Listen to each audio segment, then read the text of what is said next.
वर्षानिमित्त आयोजित ओळख भारतीय संविधानाची या विशेष मालिकेत मी दैवी विद्या बबनराव आपले सहर्ष स्वागत करते। या मालिकेच्या माध्यमातून आपण भारतीय राज्यघटनेची ओळख करून घेणार आहोत, विविध भागात विभाजन करून समजून घेणार आहोत। या अगोदर भाग 1 मध्ये संविधानाची आवश्यकता याची 3 भागामध्ये माहिती बघितली।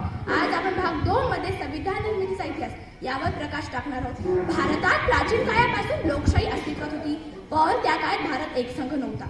त्या काळी राज्यकारभार लोकनियुक्त समित्या स्थापन करून चालविल्या जात असे। या समित्या लोकांच्या राष्ट्रीय सभाच होत्या। या समित्या समान विचार समान ध्येयावर आधारित होत्या। त्या आपला एक प्रमुख अथवा राजा नेमत असत। इसवी सन पूर्व 7व्या शतकापर्यंत या लोकनियुक्त समित्यामार्फतच भारतातील गणराज्यांचा कारभार चालत असे।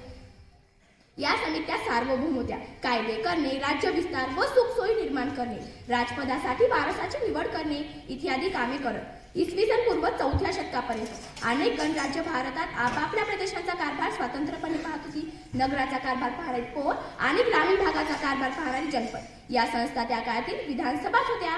यातील पौर वरून आजही महानगरपालिकेच्या प्रमुख लोकप्रतिनिधीला महापौर म्हणतात। इसवी सन पूर्व 4थ्या शतकात चंद्रगुप्त मौर्याने सर्वात पहिल्यांदा एकछत्री सत्ता स्थापन केली आणि भारतात राजेशाही सुरू झाली।